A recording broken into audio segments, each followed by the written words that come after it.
welcome back to the Deep Dive. If you're anything like us, you might be feeling a bit exhausted by the constant churn of battle statistics. Who gained a few kilometers, who lost how many drones. It's endless. Right. So today, we're going to zoom way, way out.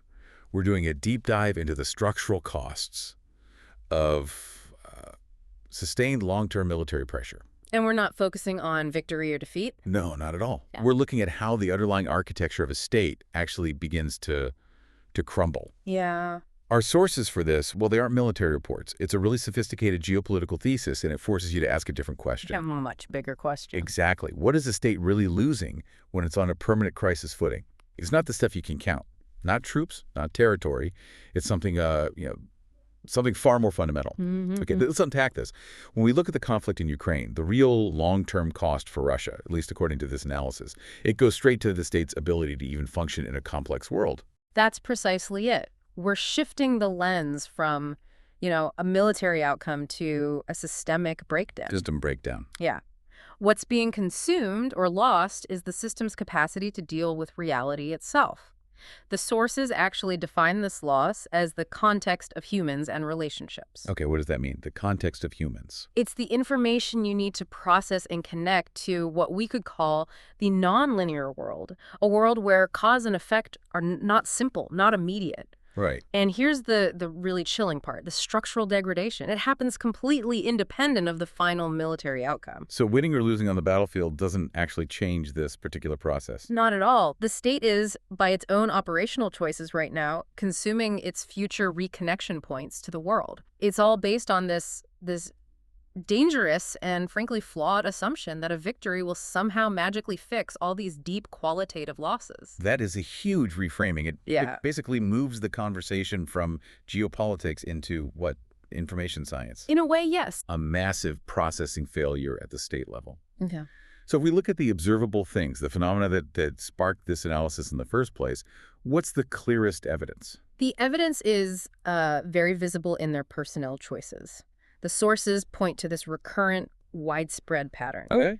The deceptive or maybe semi-coercive mobilization of foreign nationals. We're talking about recruits from South and Central Asia, East Asia, Africa. And this isn't just about recruitment, right? It's coupled with an operational philosophy on the front line. Which the sources label very starkly as the one-dimensional treatment of personnel as consumable numbers. Okay, so this is where we have to be careful with the analysis. Yes, this is where we need to apply that critical lens.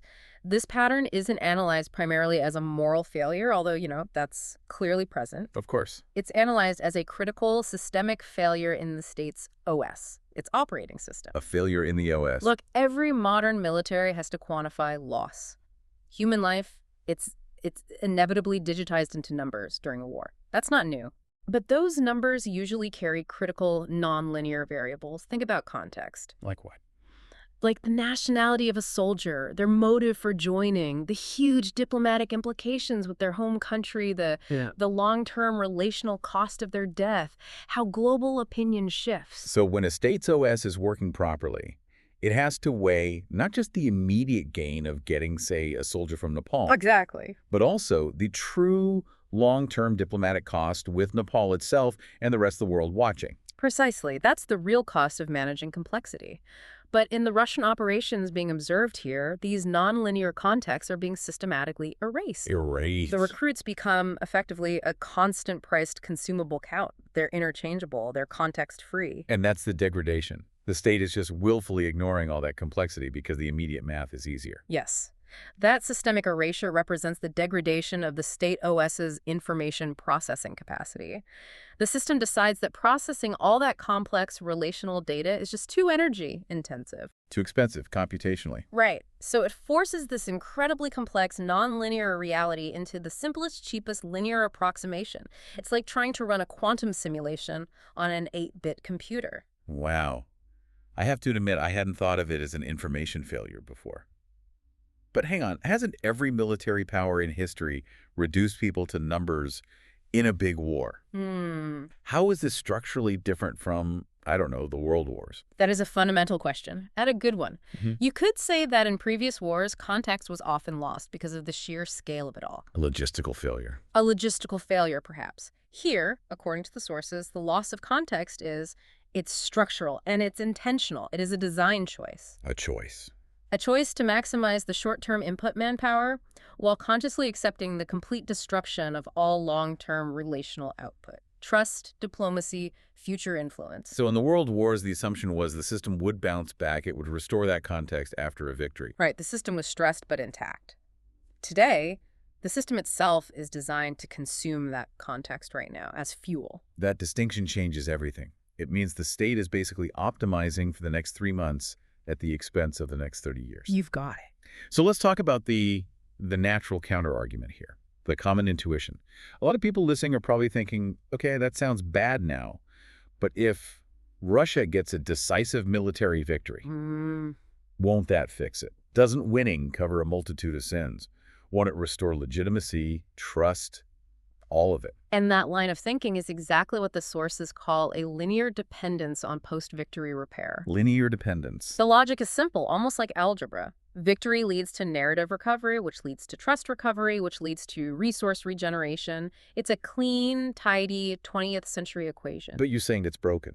The sources argue it's fundamentally broken in the complex, nonlinear world we actually live in now. The old model was, if you get the right result victory, the messy process that got you there is forgiven or forgotten. Trust resets. But the reality is the process has memory now. Exactly. In nonlinear systems, trust isn't a switch you can just flip back on. It's accumulated. It's built only through process, through sustained, reliable interactions that are rich with context. You can't just win a battle and instantly erase the memory of treating entire nation's citizens as disposable. You can't. That trust deficit, once your system behaves that way, becomes a permanent structural feature. So if you run your state OS in a way that just destroys context, well, planting a flag on a hill doesn't magically download all that lost context back into the system. So the gap between that old assumption victory fixes everything, and the new reality is actually what's accelerating the decay. Yes, and we see this gap widening, especially when you look at external relationships. This decay, it doesn't just stop at the front line, it defines how the state interacts with its remaining allies.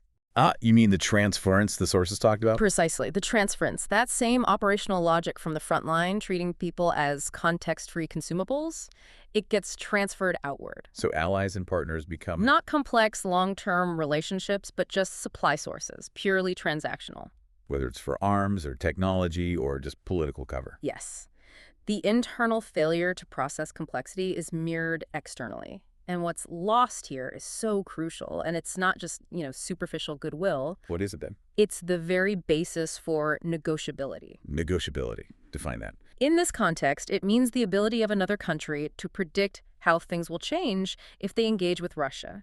If a partner can't trust that the process of engagement diplomacy contracts will be honored in a complex way, well, then they can't rationally calculate the risk or reward of future cooperation. Because if they treat me simply as a supply source today, I can't predict how they'll treat me when my supply runs out tomorrow. Exactly. And that loss of future predictability, it's devastating.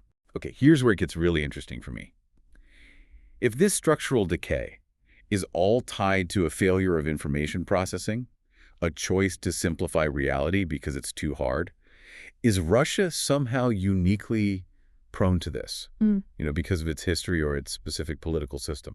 The thesis is actually very explicit on this. It presents Russia not as a necessary model that all states must follow, but as an early precedent model. It's a case study. It just happened to choose the crudest adaptation, one-dimensionalizing everything, very early in this crisis. So this could happen to other states? State degradation under permanent military pressure is, unfortunately, a universal pattern in our modern, complex world.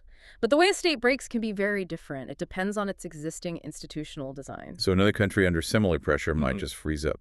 Political paralysis. Or it could be a complete economic collapse. The mechanism is the same, though, a failure to process nonlinear variables. Russia just found the easiest, cheapest way to keep the lights on, which was to reduce everything to a simple number. Right. And this ties into another thing the sources noted, this disappearance of the buffer layer. Yes, the protective buffer. Normally, you have these institutional layers between the state's official narrative, the public justification for war. Right.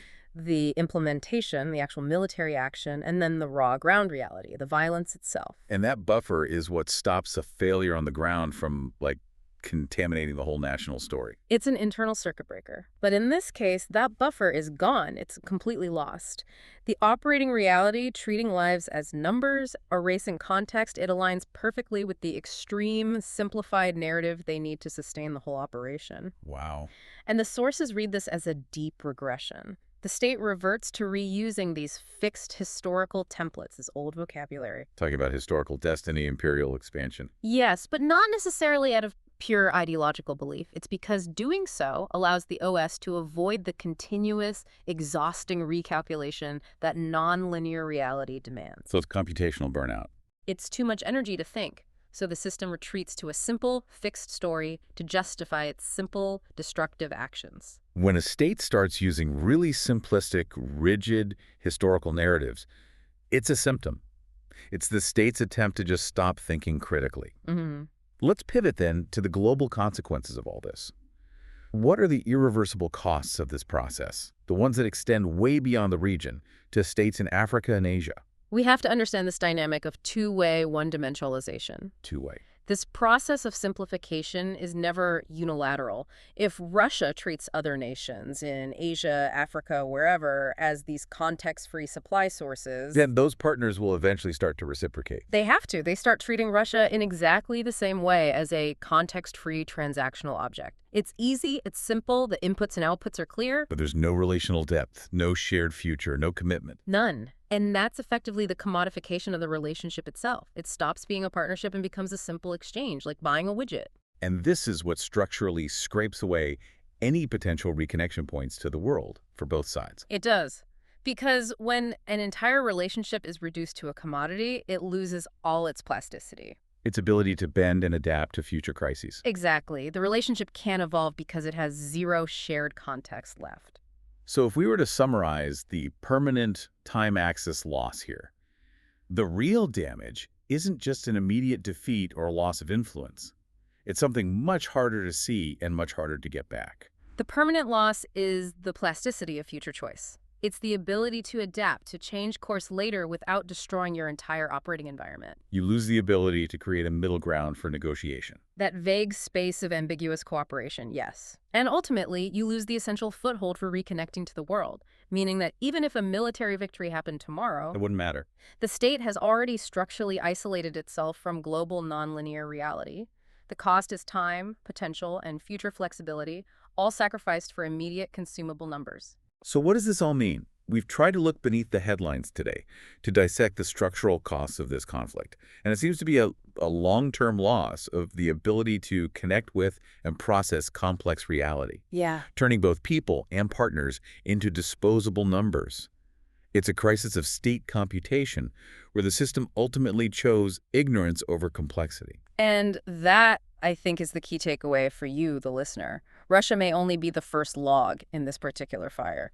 The analytical curve we've described, state degradation under permanent pressure leading to this one-dimensionalization of information, that's a structural threat. One that's inherent in any state operating under that kind of duress. It is. It's the easiest path to take when complexity costs too much, and the state begins to prioritize computational simplicity over an accurate picture of reality. Which raises a very important question. Yeah, it does. It raises a question for you to reflect on. Which other state facing sustained military or economic or structural pressure in this nonlinear world follows this curve next? Or maybe more pointedly, what specific internal event marks the irreversible point for a nation that chooses to simplify complexity this crudely? Something essential for you to mull over long after the headlines about territory fade away.